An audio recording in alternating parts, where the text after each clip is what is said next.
이건 절대 불가능합니다. 아니, 불가능했어야 했습니다. 330명을 구출한다. 캄보디아 영토 안에서 현지 정부 협조 없이. 저는 61년을 살면서 이런 작전이 성공한 걸 단 한 번도 본 적이 없습니다. 엔테베 작전 105명 구출에 이스라엘 특수부대 200명 투입, 7명 사망.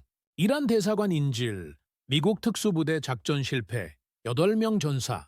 알제리 인질, 프랑스는 외교 선택, 37명 사망. 이게 현실입니다. 특수작전은 영화가 아닙니다. 실패하면 사람이 죽습니다. 그런데 한국 정부가 제게 이메일을 보냈습니다. 로웰 씨, 우리는 330명 전원을 데려올 겁니다. 도와주시겠습니까? 저는 미쳤다고 생각했습니다. 16일 후, 저는 인천공항에 서 있었습니다. 330명이 걸어 나왔습니다. 전원이 말이죠.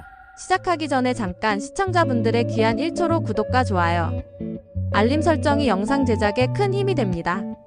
지금부터 시작합니다. 구독 부탁드려요. 인천공항이었습니다. 귀환 게이트 앞에 330명이 서 있었습니다. 20대 청년들이 대부분이었고 얼굴은 수척했지만 눈빛은 살아있었습니다. 가족들이 울고 있었습니다. 기자들이 카메라를 들이댔습니다. 그리고 저는 그 한가운데 서서 믿을 수 없다는 표정으로 서 있었습니다. 16일 전 저는 이게 불가능하다고 말했습니다. 330명을 구출한다? 캄보디아 영토 안에서 현지 정부 협조 없이? 저는 61년을 살면서 이런 작전이 성공한 걸 단 한 번도 본 적이 없습니다. 1976년 엔테베 작전, 105명 구출에 이스라엘 특수부대 200명 투입, 작전 중 7명 사망. 1980년 이란 대사관 인질 구출, 미국 델타포스 작전 실패, 8명 전사. 2013년 알제리 인질극, 프랑스 정부는 외교 협상 선택, 결과는 37명 사망. 이게 현실입니다. 특수작전은 영화가 아닙니다. 실패하면 사람이 죽습니다. 성공해도 희생이 따릅니다. 저는 마이클 로웰입니다. 61세 전직 인터폴 수사국장입니다. 25년간 국제 납치 사건을 다뤘고 실패도 여러 번 겪었습니다. 그중 가장 뼈 아픈 실패가 하나 있습니다. 26년 전 저는 12명을 포기했습니다. 아니, 포기당했습니다. 그런데 한국은 330명을 데려왔습니다. 전원을요? 어떻게 그게 가능했을까요? 지금부터 그 이야기를 하겠습니다. 1998년 11월 14일 오후 4시 47분, 캄보디아 시엠립. 헬리콥터 프로펠러 소리가 귀를 찢었습니다. 저는 좌석에 몸을 묻고 창밖을 내려다봤습니다. 아래로 폐공장 건물이 점점 작아지고 있었습니다. 3층 창문 너머로 누군가 손을 흔들고 있었습니다. 저는 고개를 돌렸습니다. 볼 수가 없었습니다.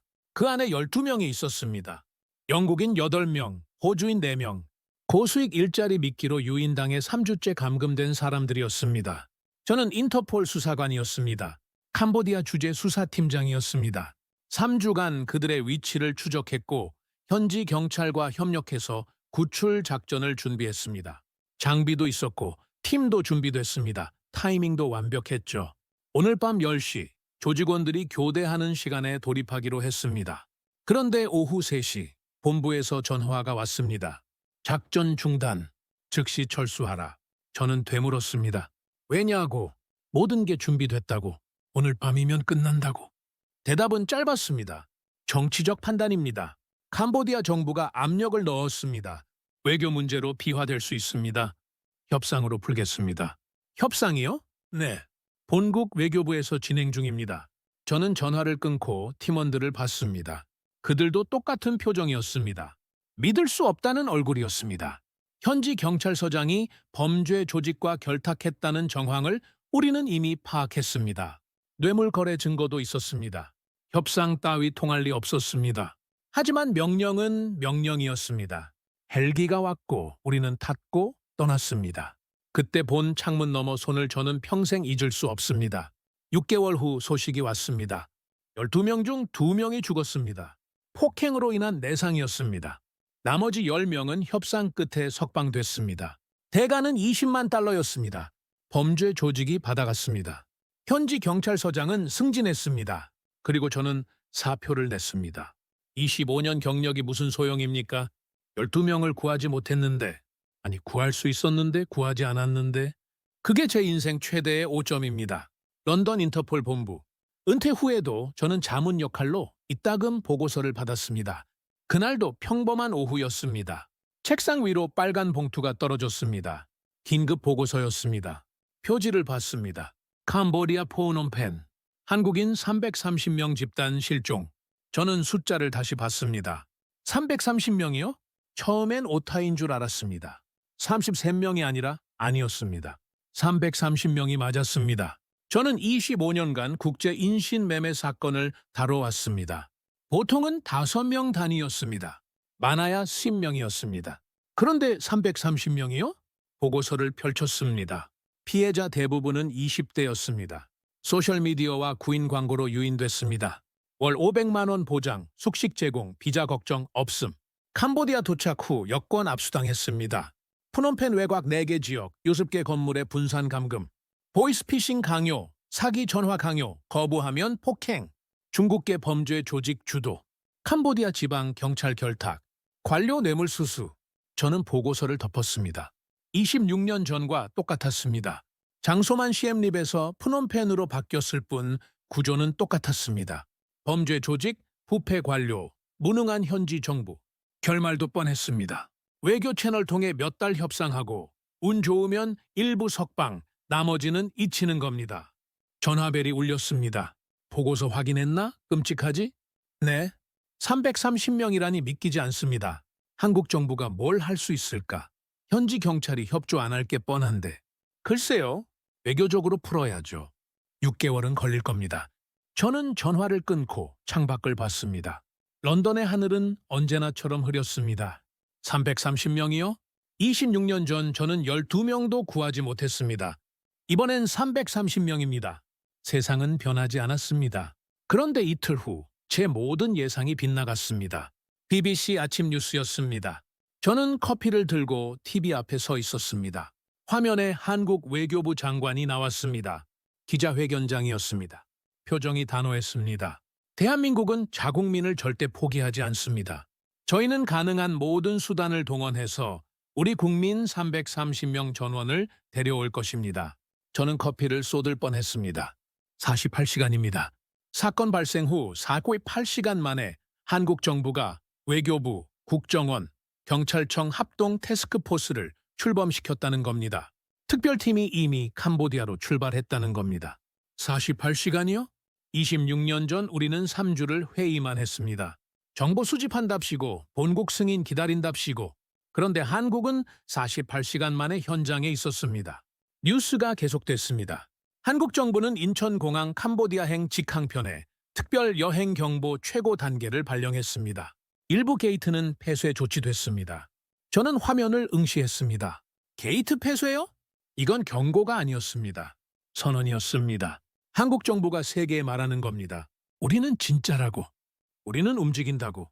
화면이 바뀌었습니다. 한국 온라인 커뮤니티 반응이었습니다. 댓글이 폭발하고 있었습니다. 시간당 수만 건씩 달리고 있었습니다. 330명을 구하라. 정부는 행동하라. 우리 국민을 포기하지 마라. 한국 국민들이 분노하고 있었습니다. 하지만 그 분노는 체념이 아니었습니다. 에너지였습니다. 정부를 떠미는 힘이었습니다. 저는 소파에 주저앉았습니다. 25년간 저는 수많은 나라를 봤습니다. 영국, 프랑스, 독일, 미국. 하지만 이런 속도는 처음이었습니다. 그날 오후 이메일이 왔습니다. 한국 외교부 관계자였습니다. 제목은 간단했습니다. 자문 요청. 내용을 읽었습니다. 로웰 씨, 귀하의 경험과 전문성이 필요합니다. 캄보디아 인질 사건 관련 비공식 자문 역할로 참여 의사가 있으신지 문의드립니다. 빠른 회신 부탁드립니다. 저는 화면을 오래 바라봤습니다. 한국이 저를 부르고 있었습니다. 26년 전 실패한 사람을, 12명을 구하지 못한 사람을, 저는 1998년 11월 14일을 떠올렸습니다. 헬기 안에서 내려다본 폐공장을, 창문 너머로 흔들리던 손을, 그리고 평생 저를 따라다닌 질문을 떠올렸습니다. 만약 그때 작전을 강행했다면? 만약 명령을 거부했다면? 만약 포기하지 않았다면? 저는 답장을 쓰기 시작했습니다. 참여하겠습니다. 언제 출발하면 됩니까? 엔터를 눌렀습니다. 그리고 그 순간 저는 알았습니다. 이번엔 다를 거라는 걸. 한국이라는 나라가 제게 그리고 세계에 보여줄 무언가가 있다는 걸 26년 만에 저는 다시 싸울 기회를 얻었습니다. 서울행 비행기 안에서 11시간 내내 잠들 수 없었습니다. 창밖으로 구름이 흘러갔고 저는 계속 생각했습니다. 한국이 대체 뭘 준비하고 있는 걸까? 330명입니다. 4개 지역, 7개 건물에 분산 감금입니다. 캄보디아 경찰은 협조하지 않을 겁니다. 범죄 조직은 무장 상태고 현지 관료들은 뇌물 받고 눈 감고 있습니다. 외교로는 불가능합니다. 그럼 뭘 할 건가요? 설마 정말로 군사작전을? 인천공항에 도착했을 때 저는 긴장감을 느꼈습니다. 공항은 평소처럼 붐볐지만 뭔가 달랐습니다. 공기가 달랐습니다. 캄보디아행 게이트 쪽으로 걸어갔습니다.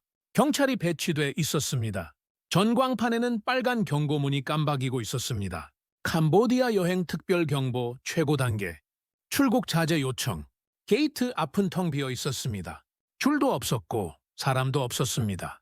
체크인 카운터 직원만 멍하니 앉아 있었습니다. 저는 그 광경 앞에 섰습니다.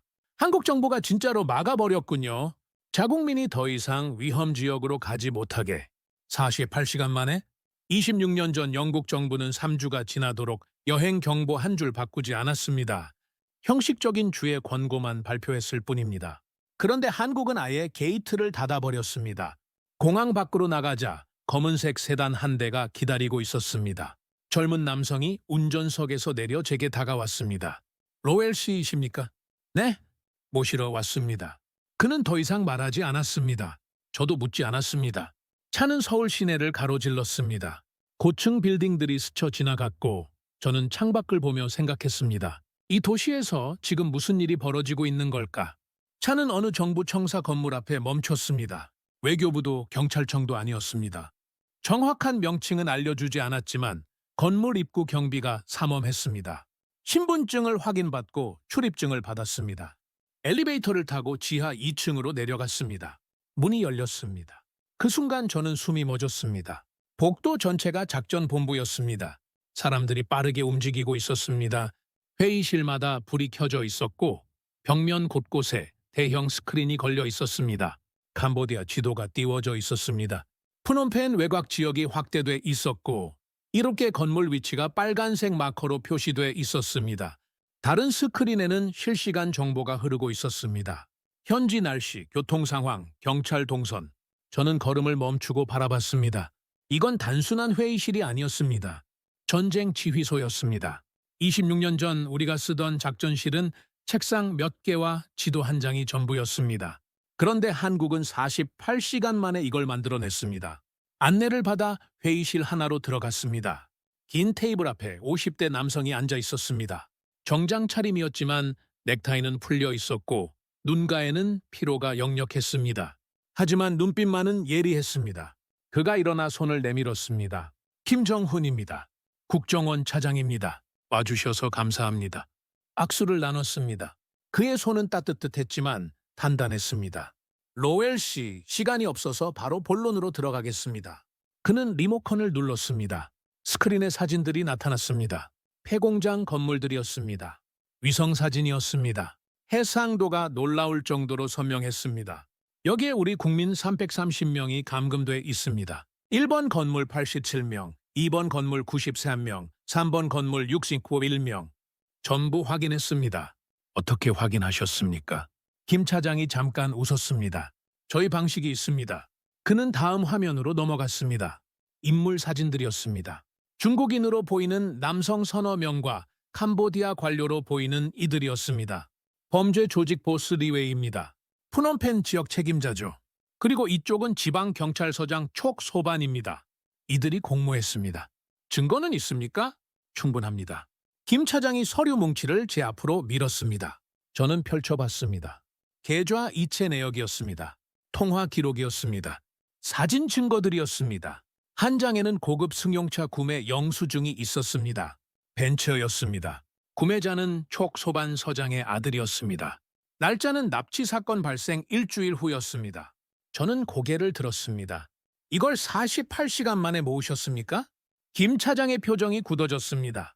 저희는 72시간마다 우리 국민이 죽을 수도 있다고 생각합니다. 48시간은 느린 겁니다. 저는 말문이 막혔습니다. 26년 전 저희는 3주를 정보 수집에 썼습니다. 본국 승인 기다리느라, 현지 경찰 눈치 보느라. 그런데 한국은 48시간 만에 범죄 조직 구조, 자금 흐름, 현지 공모자까지 전부 파악해냈습니다. 캄보디아 정부 반응은 어떻습니까? 김 차장이 한숨을 쉬었습니다. 협조 요청 16건 보냈습니다. 회신은 5건입니다. 그것도 형식적인 답변뿐이었습니다. 예상했던 대로였습니다. 그럼 어떻게 하실 겁니까? 김 차장이 저를 똑바로 쳐다봤습니다. 다른 방법을 찾을 겁니다. 다른 방법이요? 로웰 씨, 1998년 캄보디아 사건 알고 있습니다. 12명 인질, 작전 중단 명령, 2명 사망. 그게 어떤 기분이었습니까? 저는 숨이 막혔습니다. 그 질문을 받을 줄 몰랐습니다. 최악이었습니다. 저희는 그런 기분을 느끼고 싶지 않습니다. 김 차장이 창밖을 바라봤습니다. 330명 전원을 데려올 겁니다. 한 명도 포기하지 않을 겁니다. 그의 목소리에는 확신이 있었습니다. 저는 그 순간 알았습니다. 이 사람은 진심이라는 걸, 한국 정부가 정말로 뭔가 다른 걸 준비하고 있다는 걸. 회의실을 나와 복도를 걷는데 30대 초반으로 보이는 젊은 남성이 다가왔습니다. 군인 특유의 자세가 몸에 배어 있었습니다. 박준영입니다. 707 특임단 대위입니다. 악수를 나눴습니다. 그의 소나기는 강했습니다. 로웰 씨, 작전 계획 브리핑에 참석하시겠습니까? 작전이요? 아직 확정은 아닙니다. 하지만 준비는 하고 있습니다. 저는 그를 따라 또 다른 회의실로 들어갔습니다. 벽면 전체가 캄보디아 지도였습니다. 이골계 건물 위치가 정밀하게 표시돼 있었고 주변 도로망, 경찰서 위치, 병원까지 전부 그려져 있었습니다. 건물 내부 구조도까지 있었습니다. 3D 모델링이었습니다. 저는 그걸 보고 알았습니다. 이미 정찰을 했다는 뜻이었습니다. 현장에 사람이 들어갔다는 뜻이었습니다. 박 대위가 지도를 가리켰습니다. 4개 팀 동시 진입, 16시간 이내 전원 구출. 가능하다고 봅니다. 16시간이요? 네. 저는 믿을 수 없었습니다. 엔테베 작전도 99분 걸렸는데 1홀개 건물을 16시간 안에? 불가능하다고 보십니까? 솔직히 말하면 네. 박 대위가 고개를 끄덕였습니다. 저희도 압니다. 쉽지 않다는 거. 하지만 해야 합니다. 그가 저를 쳐다봤습니다. 330명이 기다리고 있으니까요. 저는 그의 눈을 봤습니다. 두려움이 없었습니다. 오직 결의만 있었습니다. 그날 밤 숙소로 돌아와 침대에 누웠지만 잠이 오지 않았습니다. 창밖으로 서울 야경이 보였습니다. 수많은 불빛이 반짝이고 있었습니다. 저는 26년 전을 떠올렸습니다. 헬기에 올라탈 때 느꼈던 무력감, 인질들을 남겨두고 떠날 때의 자괴감, 그리고 6개월 후 들었던 소식, 2명 사망. 한국은 달랐습니다. 48시간 만에 작전 본부를 차렸고 정보를 수집했고 계획을 세웠습니다. 게이트를 폐쇄했고 국민을 보호했고 포기하지 않겠다고 선언했습니다. 저는 그날 밤 처음으로 생각했습니다. 혹시 이번엔 정말로 가능할지도 모른다고. 26년 만에 처음으로 희망이라는 게 보이기 시작했습니다. 작전 본부에서의 사흘은 제 모든 경험을 뒤흔들었습니다. 한국팀은 쉬지 않았습니다. 24시간 교대 근무 체제였고 정보는 실시간으로 업데이트됐습니다. 벽면의 스크린에는 캄보디아 현지 위성사진이 계속 갱신됐고 이골계 건물 주변 동선이 시간대별로 분석됐습니다. 새벽 2시에도 사람들이 일하고 있었습니다. 새벽 4시에도 회의가 열렸습니다. 저는 그저 지켜보기만 했습니다. 26년 전과는 너무 달랐습니다. 김정은 차장이 회의실로 저를 불렀습니다. 테이블 위에는 두꺼운 파일 하나가 놓여 있었습니다. 캄보디아 정부에 보낸 공식 협조 요청서입니다. 총 수빔 3건입니다. 23건이요? 네. 외교부 채널, 경찰 공조 채널, 법무부 채널, 심지어 국방부 채널까지 동원했습니다. 그는 파일을 펼쳤습니다. 회신율 30%입니다.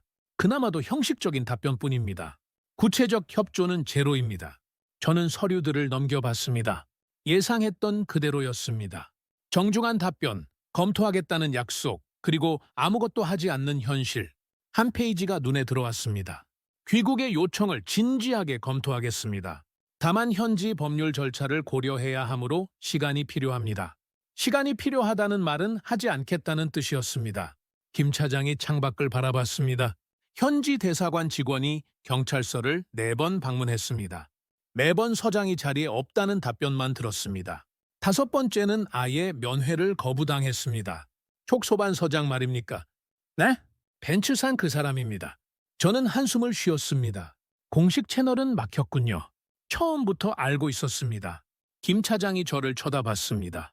현지 정부가 협조하지 않을 거라는 거. 그래도 명분은 쌓아야 했습니다. 명분이요? 우리가 할 수 있는 모든 외교적 노력을 다했다는 증거입니다.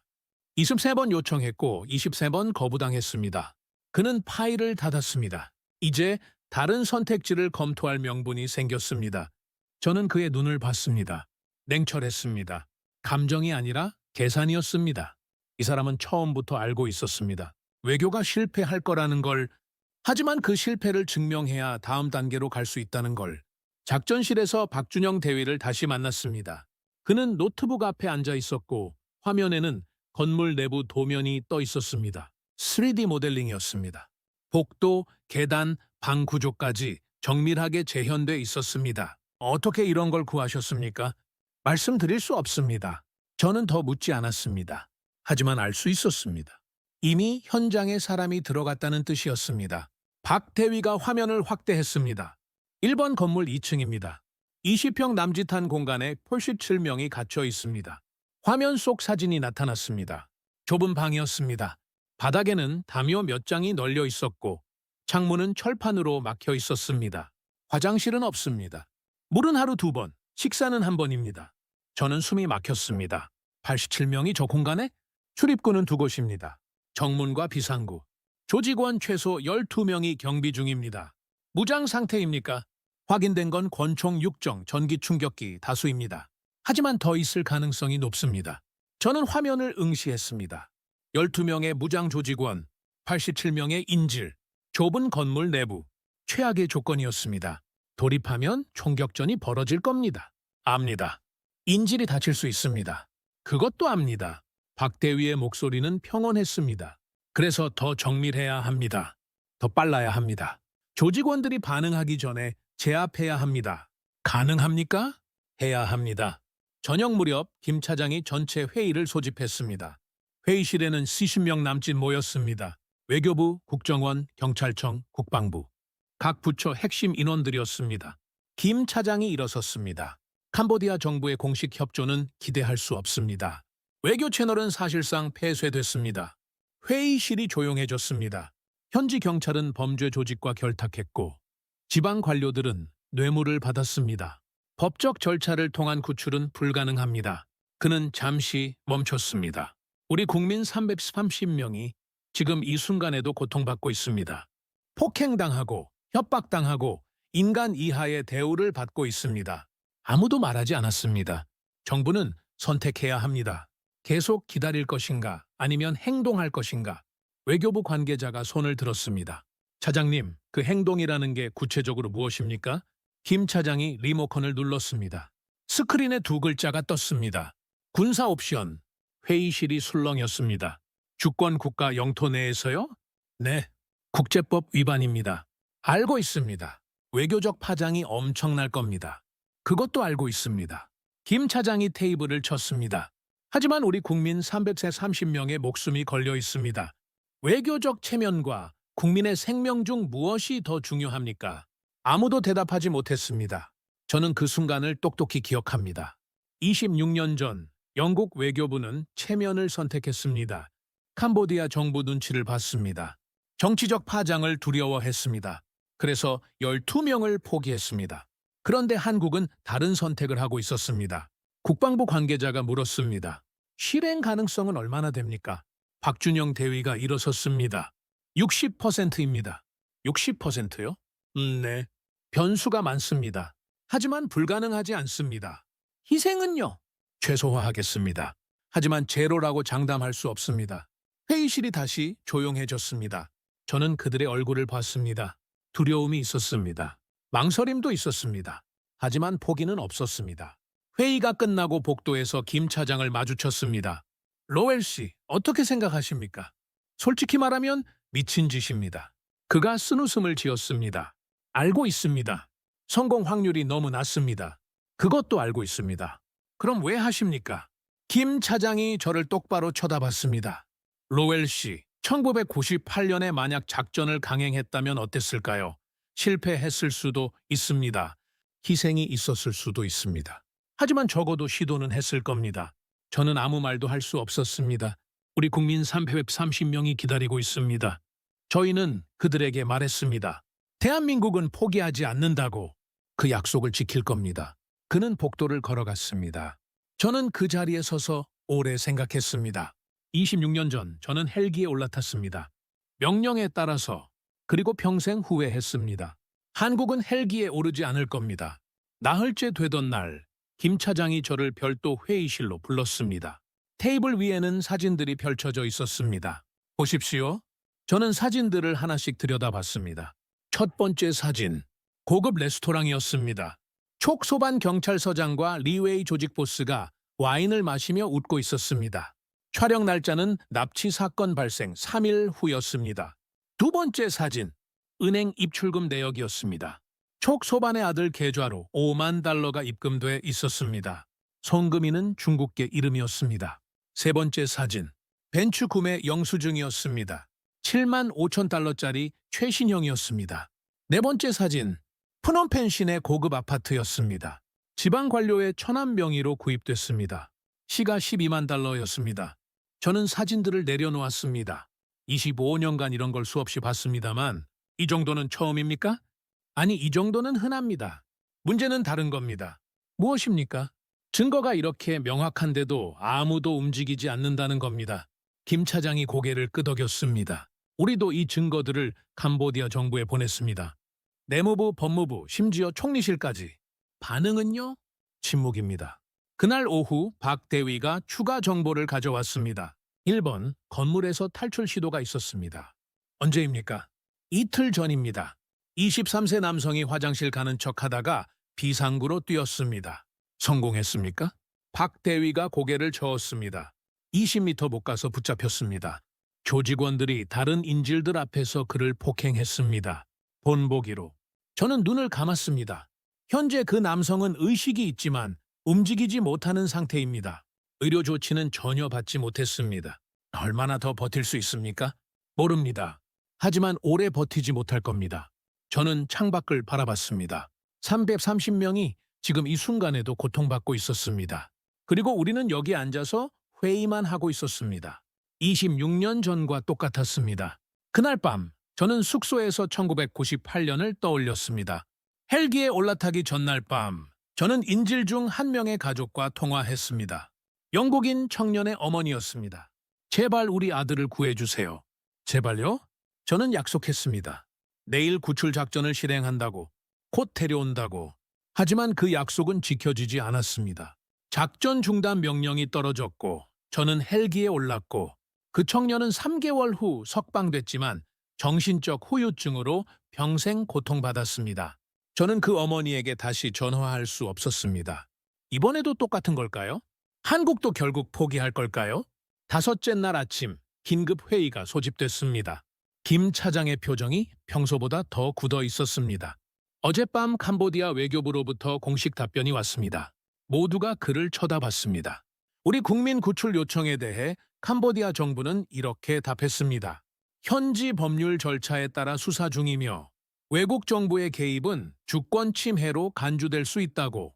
회의실이 조용해졌습니다. 주권 침해라고 했습니다.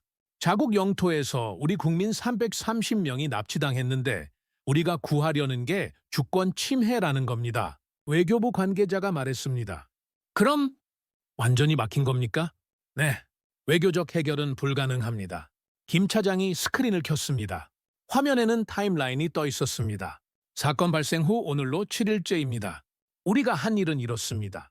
48시간 내 TF 출범, 72시간 내 현지 파견팀 도착, 5일 내 330명 위치, 전부 파악, 범죄 조직 구조 분석 완료, 부패 관료 증거 확보, 스팸 3건 공식 협조 요청. 캄보디아 정부가 한 일은 이렇습니다. 화면이 바뀌었습니다. 형식적 답변 7건, 실질적 조치 제로, 현지 경찰 면담 거부 5회, 최종 답변 주권 침해 운운. 김 차장이 리모컨을 내려놓았습니다. 더 이상 기다릴 수 없습니다. 그가 모두를 둘러봤습니다. 외교는 실패했습니다. 이제 다른 방법을 써야 합니다. 국방부 관계자가 물었습니다. 군사 옵션을 실행하시겠다는 겁니까? 검토 단계입니다. 하지만 준비는 끝났습니다. 국제사회 반응은 고려하셨습니까? 김 차장이 새로운 화면을 띄웠습니다. 여러 나라 언론 헤드라인이었습니다. BBC 한국인 330명 납치, 캄보디아 정부 무대응, CNN 동남아 인신매매, 한국 정부 강력 대응 예고, 로이터 캄보디아 부패, 한국인 희생양 대나, 국제사회는 지켜보고 있습니다. 한국이 어떻게 대응할 것인가를 김 차장이 말했습니다. 저희는 세계에 보여줄 겁니다. 국가가 국민을 위해 무엇을 할 수 있는지. 회의가 끝나고 저는 복도에서 홀로 서 있었습니다. 26년 전이 자꾸만 떠올랐습니다. 우리도 증거를 모았습니다. 부패 관료를 파악했습니다. 작전을 준비했습니다. 하지만 본국 정부가 말했습니다. 정치적으로 민감하다. 외교 관계를 고려해야 한다. 조용히 풀어라. 그래서 저는 헬기에 올랐습니다. 그런데 한국은 달랐습니다. 외교가 실패하자 다음 단계로 넘어갔습니다. 포기하지 않았습니다. 박 대위가 지나가다 저를 봤습니다. 로엘 씨, 괜찮으십니까? 저는 고개를 들었습니다. 1998년 생각을 하고 있었습니다. 저도 그랬습니다. 박 대위가 말했습니다. 군 생활 중 작전 실패한 적 있습니다. 제 잘못은 아니었지만 평생 잊히지 않습니다. 그는 제 어깨를 두드렸습니다. 하지만 로웰 씨, 이번엔 다릅니다. 우리는 포기하지 않을 겁니다. 그가 걸어갔습니다. 저는 그 자리에 오래 서 있었습니다. 그리고 처음으로 확신했습니다. 한국은 정말로 해낼지도 모른다고. 26년 전 저희가 하지 못한 걸 한국이 해낼지도 모른다고. 8일째 되던 날 오전 긴급 브리핑이 예고됐습니다. 한국 국방부 장관이 직접 나선다는 소식이었습니다. 작전본부 전체에 긴장감이 흘렀습니다. 사람들이 스크린 앞에 모이기 시작했습니다. 저도 그들 사이에 섰습니다. 오전 10시 정각 화면에 국방부 장관이 나타났습니다. 중년 남성이었습니다. 군복이 아닌 정장 차림이었지만 어깨에는 군인 특유의 위압감이 있었습니다. 국민 여러분, 그리고 국제사회 여러분, 그의 목소리는 낮고 단호했습니다. 대한민국 국방부는 캄보디아에서 불법 감금된 우리 국민 330명을 구출하기 위해 가능한 모든 수단을 검토하고 있음을 밝힙니다. 저는 숨을 멈췄습니다. 여기에는 군사적 옵션도 포함됩니다. 회의실이 조용해졌습니다. 아니, 세상이 조용해진 것 같았습니다. 대한민국은 자국민 보호를 최우선 과제로 삼고 있습니다. 외교적 노력을 다했으나 현지 정부의 협조를 얻지 못했습니다. 따라서 우리는 국민의 생명을 지키기 위해 필요한 조치를 취할 것입니다. 그는 잠시 멈췄습니다. 과거 2011년 대한민국은 아덴만에서 해적에게 납치된 선박을 구출하기 위해 군사작전을 성공적으로 수행한 바 있습니다. 우리는 다시 한번 그 결의를 보여줄 준비가 돼 있습니다. 아덴만 여명 작전.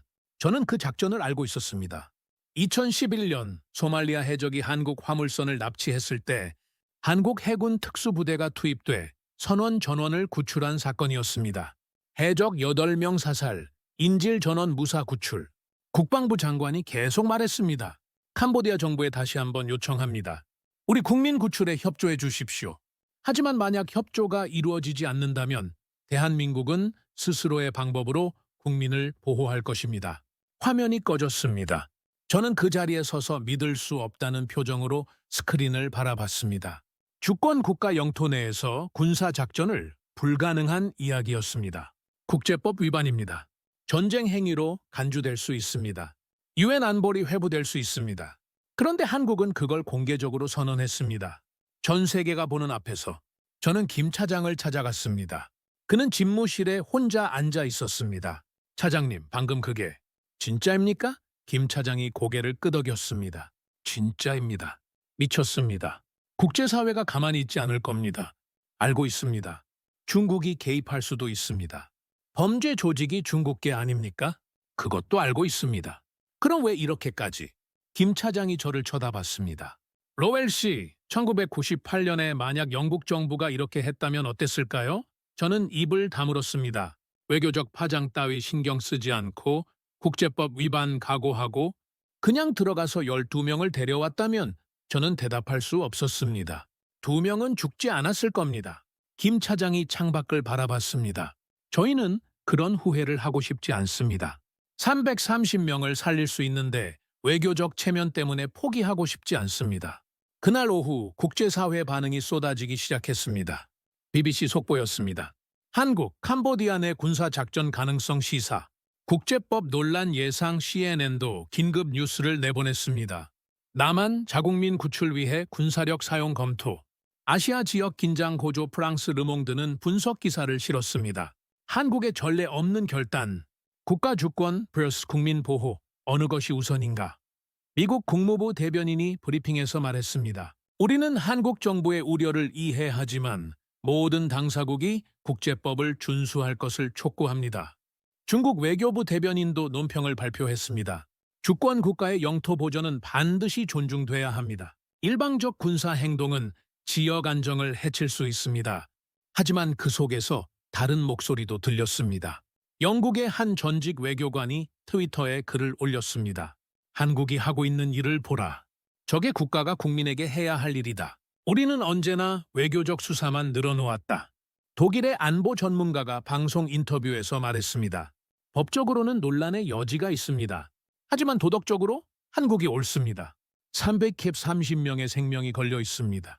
그날 저녁 캄보디아발 뉴스가 들어왔습니다. 캄보디아 정부가 긴급 강요 회의를 소집했다는 겁니다. 박 대위가 정보를 가져왔습니다. 캄보디아 총리실이 움직이기 시작했습니다. 어떻게요? 한국 대사를 긴급 호출했습니다. 그리고 내무부 장관이 푸놈펜 경찰청장을 직접 만났습니다. 촉소반은요, 소환됐습니다. 지금 총리실에서 조사받고 있다는 비공식 정보가 있습니다. 저는 놀랐습니다. 한국의 군사 옵션 발표가 캄보디아 정부를 움직이게 만든 겁니다. 캄보디아가 두려워하기 시작했습니다. 박 대위가 말했습니다. 한국이 정말로 들어올지도 모른다고. 그럼 자기들 체면이 완전히 구겨지는 겁니다. 하지만 그렇다고 협조할까요? 모릅니다. 하지만 적어도 움직이기 시작했습니다. 9일째 되던 날 아침, 김 차장이 전체 브리핑을 소집했습니다. 작전 준비가 완료됐습니다. 그가 리모컨을 눌렀습니다. 스크린에 작전 계획이 떴습니다. 작전명은 약속의 귀환입니다. 저는 그 이름을 들으며 전율했습니다. 약속의 귀환. 국민에게 한 약속을 지킨다는 뜻이었습니다. 707 특임단 주력 40명, 지원 인력 수십 명, 총 60명이 투입됩니다. 화면이 바뀌었습니다. 4개 팀으로 나뉩니다. 각 팀은 12개 건물을 담당합니다. 동시 진입, 16시간 이내 전원 구출. 박 대위가 일어났습니다. DC입니다. 3일 후 실행 가능합니다. 캄보디아 정부의 최종 답변 기한은 내일까지입니다. 김 차장이 고개를 끄덕였습니다. 내일까지 캄보디아 정부가 협조 의사를 밝히지 않으면 작전을 실행합니다. 회의실이 조용해졌습니다. 이건 최후 통첩이었습니다.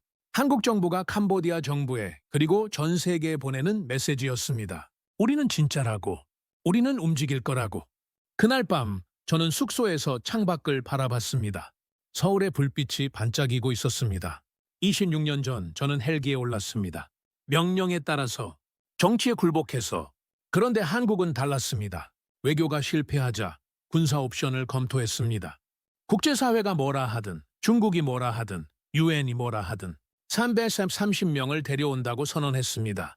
저는 그날 밤 처음으로 깨달았습니다. 이게 진짜 국가구나.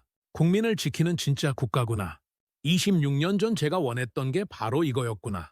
그리고 저는 결심했습니다. 이번엔 저도 헬기에 오르지 않겠다고. 끝까지 지켜보겠다고. 한국이 330명을 데려오는 그 순간까지 10일째 되던 날 전고.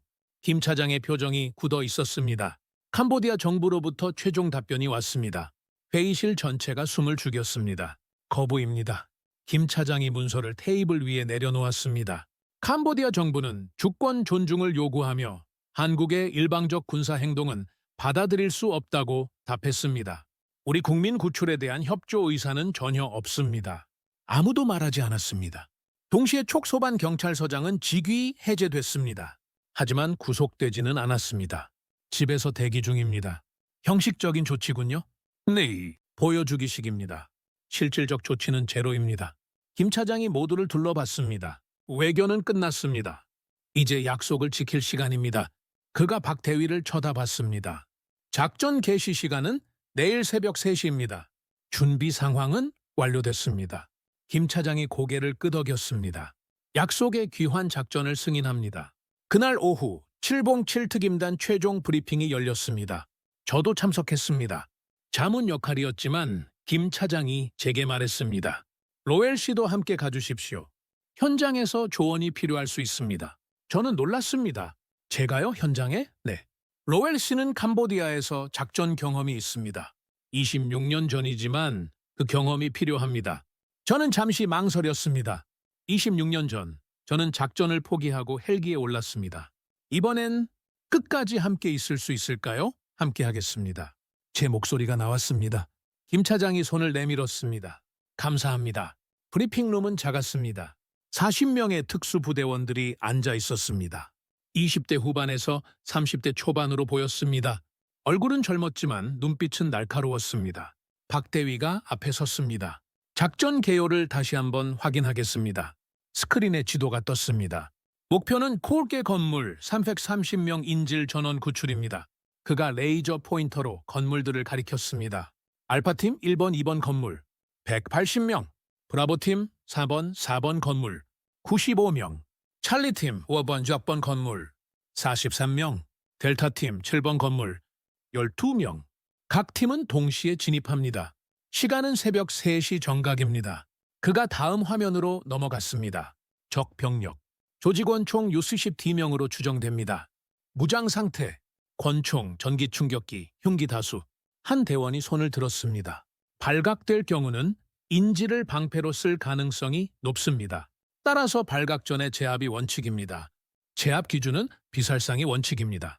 하지만 인질 생명이 위협받을 경우 사살 허가됩니다. 박 대위가 잠시 멈췄습니다.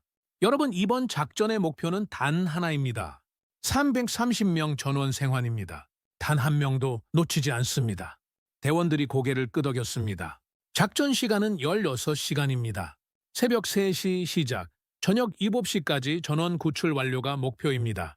16시간. 저는 그 시간이 얼마나 긴지 알고 있었습니다. 엔테베 작전은 99분이었습니다. 그것도 엄청난 속도였습니다. 그런데 한국은 16시간 동안 7개 건물을 돌며 330명을 구출하겠다는 겁니다. 질문 있습니까? 아무도 손을 들지 않았습니다. 그럼 출발 준비하십시오. 2시간 후 인천공항에서 출발합니다. 인천공항 화물 터미널이었습니다. 일반 승객들이 다니는 곳이 아니었습니다. 군용 수송기가 대기 중이었습니다. 저는 짐을 챙기며 생각했습니다.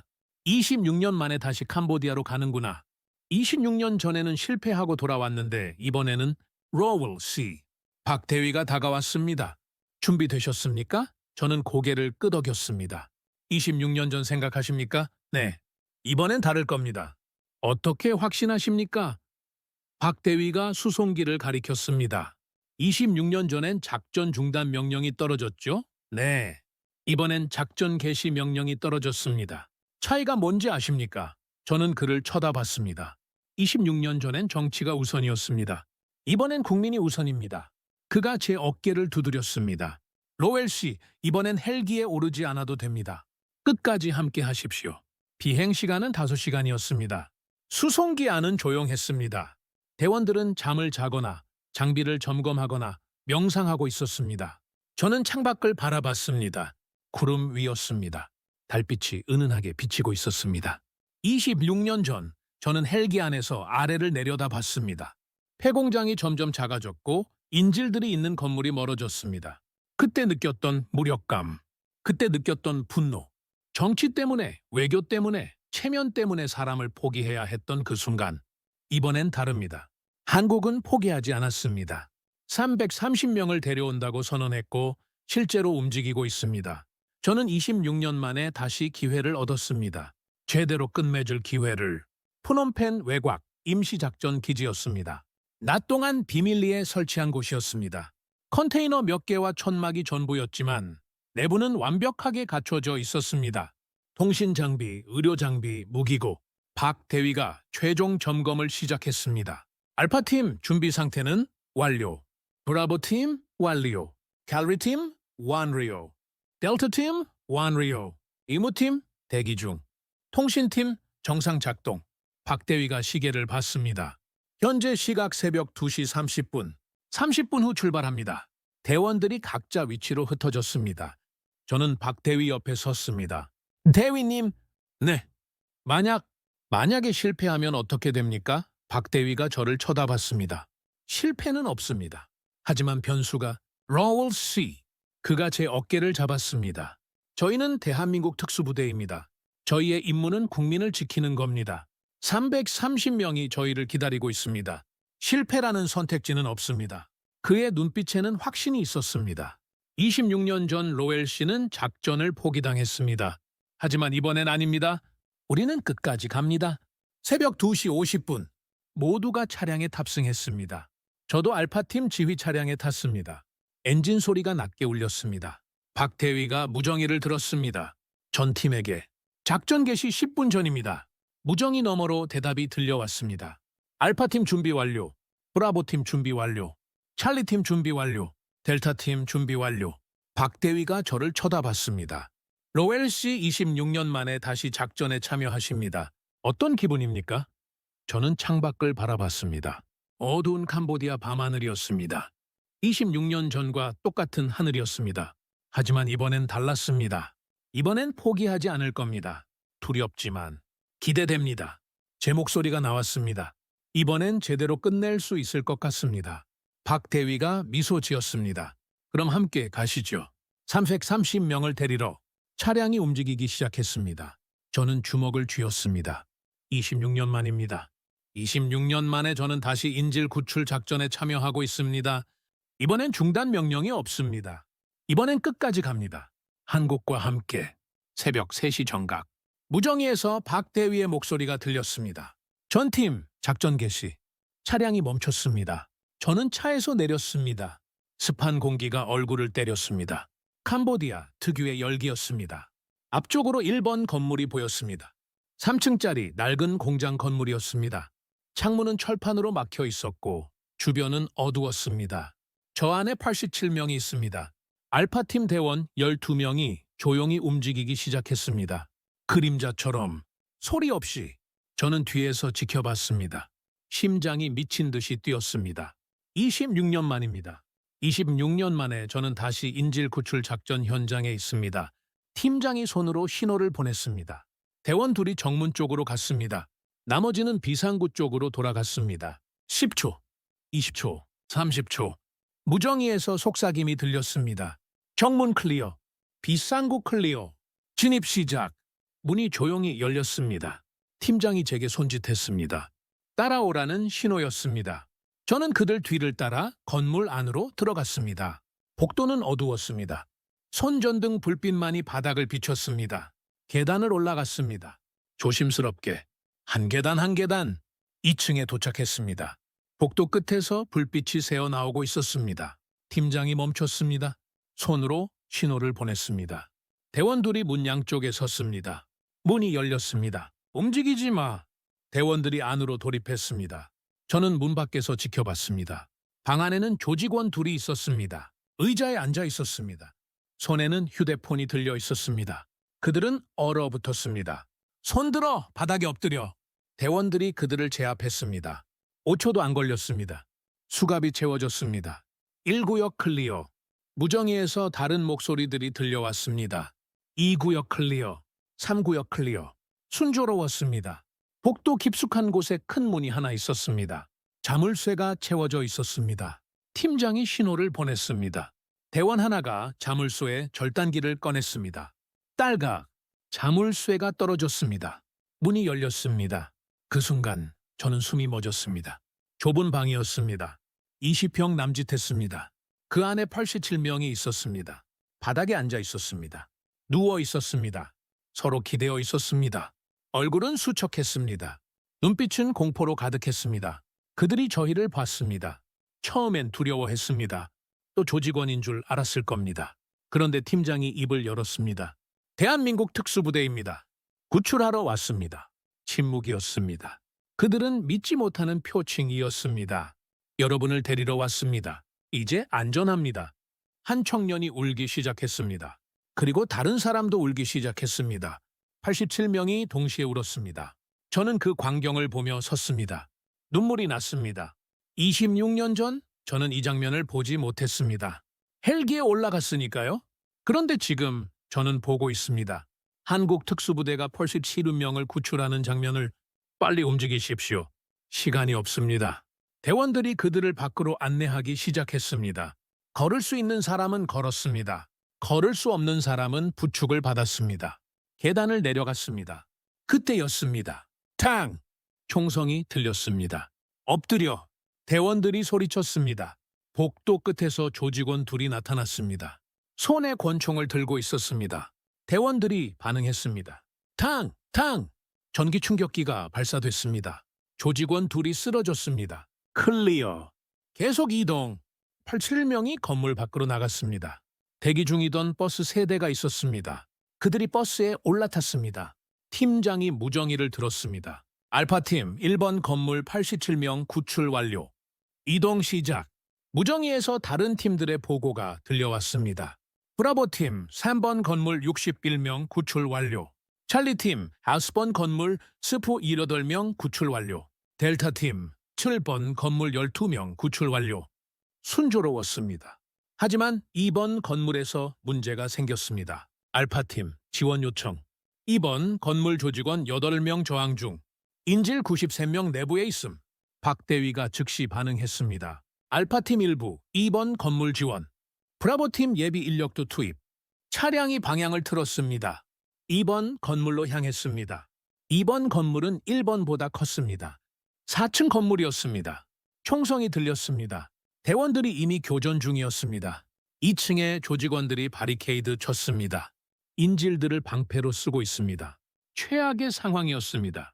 박 대위가 건물 도면을 펼쳤습니다. 후면 계단으로 우회합니다. 3층으로 올라가서 2층으로 내려갑니다. 대원 6명이 움직였습니다. 저도 따라갔습니다. 후면 계단은 좁았습니다. 3층으로 올라갔습니다. 그리고 내부 계단으로 2층으로 내려갔습니다. 조직원들의 뒤쪽이었습니다. 팀장이 손으로 신호를 보냈습니다. 대원들이 동시에 돌입했습니다. 움직이지 마! 조직원 8명이 놀라 돌아봤습니다. 그 순간 정면에서도 대원들이 들어왔습니다.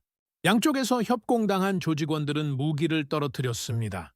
손 들어! 바닥에 엎드려! 8명 모두 제압됐습니다. 인질 93명이 그 뒤에 있었습니다. 한 청년이 앞으로 나왔습니다. 20대 초반으로 보였습니다.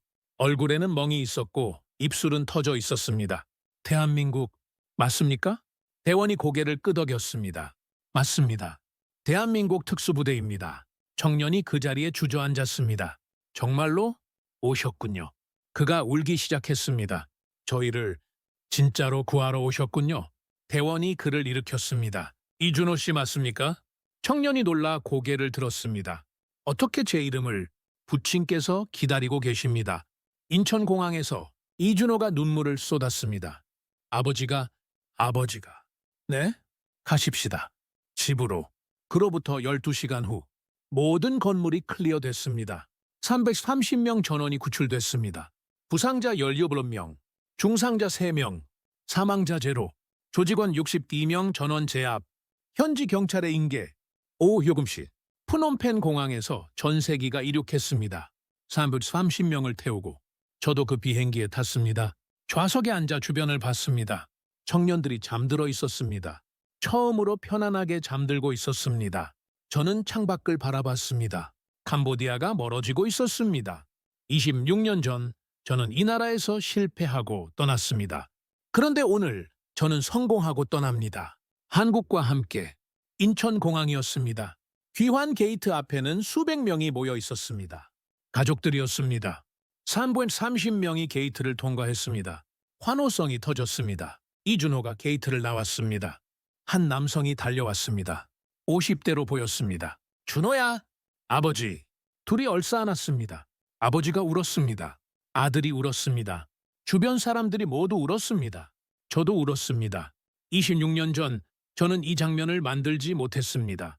12명의 가족들에게 이런 순간을 선물하지 못했습니다. 그런데 한국은 해냈습니다. 330개 가족에게 이 순간을 선물했습니다.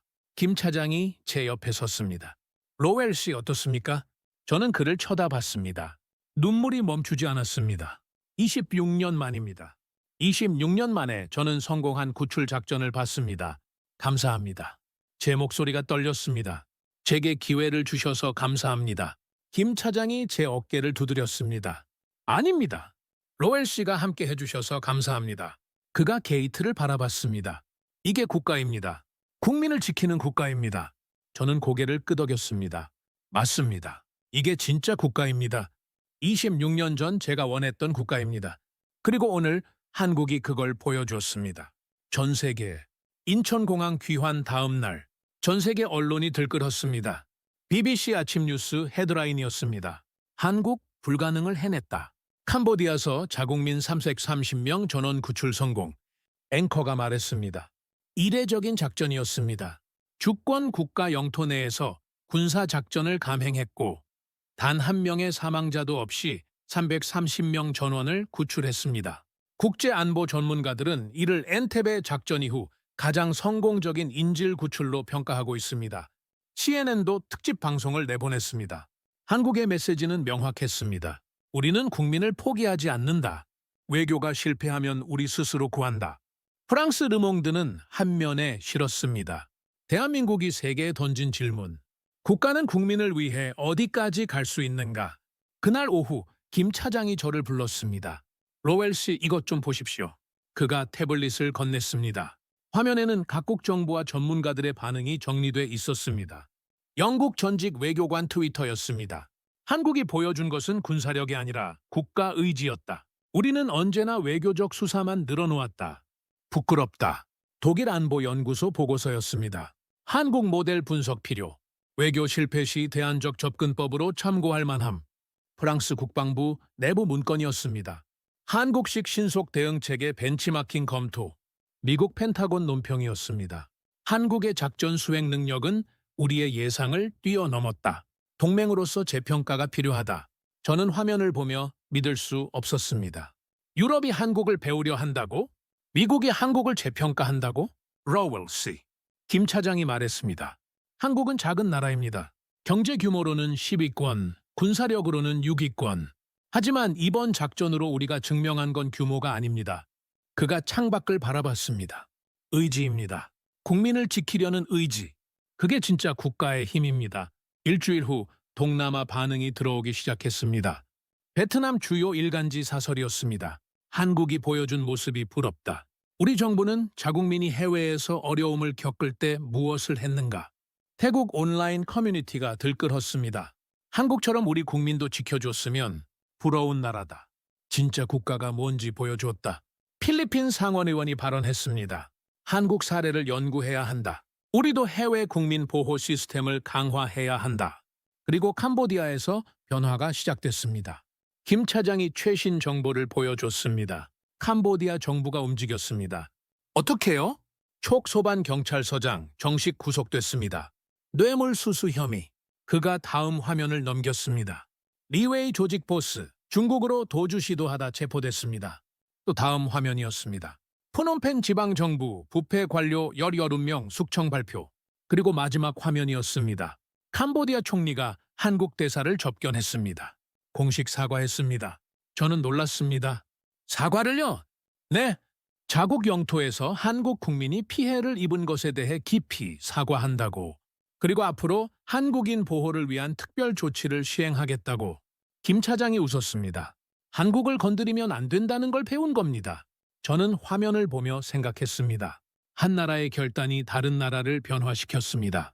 330명을 구출한 것이 동남아 전체의 파급 효과를 일으켰습니다. 한 달 후 저는 런던으로 돌아갔습니다. 인터폴 본부에서 보고서 제출 요청이 왔었습니다. 보고서 제목은 간단했습니다. 캄보디아 인질 구출 작전 분석 한국 모델의 교훈. 저는 보고서 마지막 페이지에 이렇게 썼습니다. 1998년 나는 캄보디아에서 12명을 구하지 못했다. 정치적 판단으로 작전이 중단됐고 2명이 죽었다. 그것이 내 인생 최대의 실패였다. 2024년 나는 한국과 함께 캄보디아로 돌아갔다. 한국은 330명을 구했다. 외교가 실패했지만 포기하지 않았다. 전 세계가 불가능하다고 했지만 해냈다. 한국이 보여준 것은 무기가 아니었다. 기술도 아니었다. 의지였다. 국민을 절대 포기하지 않겠다는 국가의 의지였다. 26년간 나는 실패의 기억을 안고 살았다. 그런데 한국에서 나는 구원받았다. 국가가 무엇을 할 수 있는지, 국가가 무엇을 해야 하는지 다시 배웠다. 한국은 작은 나라가 아니다. 한국은 진짜 국가다. 보고서를 제출하고 저는 서울행 비행기표를 끊었습니다. 한 달 만에 다시 인천공항에 도착했습니다. 김 차장이 마중 나와 있었습니다. 로웰 씨 다시 오셨군요. 저는 악수를 나눴습니다. 감사 인사를 제대로 하고 싶었습니다. 무슨 말씀을? 아니, 정말입니다. 저는 심호흡을 했습니다. 26년간 저는 실패의 무게를 안고 살았습니다. 12명을 구하지 못한 죄책감, 작전을 포기한 자책감. 김 차장이 조용히 들었습니다. 그런데 한국에서 저는 다시 기회를 얻었습니다. 330명과 함께 성공을 경험했습니다. 26년 만에 처음으로 저 자신을 용서할 수 있었습니다. 제 목소리가 떨렸습니다. 차장님, 한국은 저를 구원했습니다. 그 은혜를 평생 잊지 못할 겁니다. 김 차장이 제 어깨를 잡았습니다. 로웰 씨, 우리가 한 건 당연한 일입니다. 우리 국민을 지킨 것뿐입니다. 그가 미소 지었습니다. 하지만 로웰 씨가 함께 해주셔서 우리도 힘이 됐습니다. 감사합니다. 그날 저녁 저는 서울 시내를 걸었습니다. 한강 다리 위에 섰습니다. 불빛이 강물에 반짝이고 있었습니다. 저는 26년 전을 떠올렸습니다. 헬기 안에서 느꼈던 무력감, 인질들을 남겨두고 떠났던 그 순간, 그리고 지금을 생각했습니다. 인천공항에서 봤던 330명의 얼굴, 가족들과 얼싸안던 그 장면, 한국이 제게 준 선물이었습니다. 두 번째 기회, 그리고 구원. 저는 한강을 바라보며 중얼거렸습니다. 감사합니다, 대한민국. 바람이 불어왔습니다. 따뜻한 바람이었습니다. 26년 만에 처음으로 저는 평화로웠습니다. 3개월 후, 저는 옥스퍼드 대학교 초청 강연에 섰습니다. 주제는 국제인질 구출 작전의 새로운 패러다임 한국 모델이었습니다. 강의실은 가득 찼습니다. 학생들, 교수들, 외교관들, 군 관계자들. 저는 마이크 앞에 섰습니다. 26년 전 저는 실패했습니다. 12명을 구하지 못했습니다. 청중이 조용해졌습니다. 하지만 2024년 저는 한국에서 배웠습니다. 국가가 무엇을 할 수 있는지. 저는 스크린에 사진을 띄웠습니다. 인천공항 귀환 장면이었습니다. 330명이 가족들과 얼싸안고 있는 사진이었습니다. 이것이 답입니다. 제가 말했습니다. 국가의 진짜 힘은 군사력이나 경제력이 아닙니다. 국민을 절대 포기하지 않겠다는 의지입니다. 박수가 터졌습니다. 강연이 끝나고 한 학생이 질문했습니다. 교수님, 한국이 특별한 이유가 뭡니까? 저는 잠시 생각했습니다. 한국은 약속을 지켰습니다. 국민을 포기하지 않겠다고 말했고 실제로 330명을 데려왔습니다. 말이 아닌 행동으로 증명했습니다.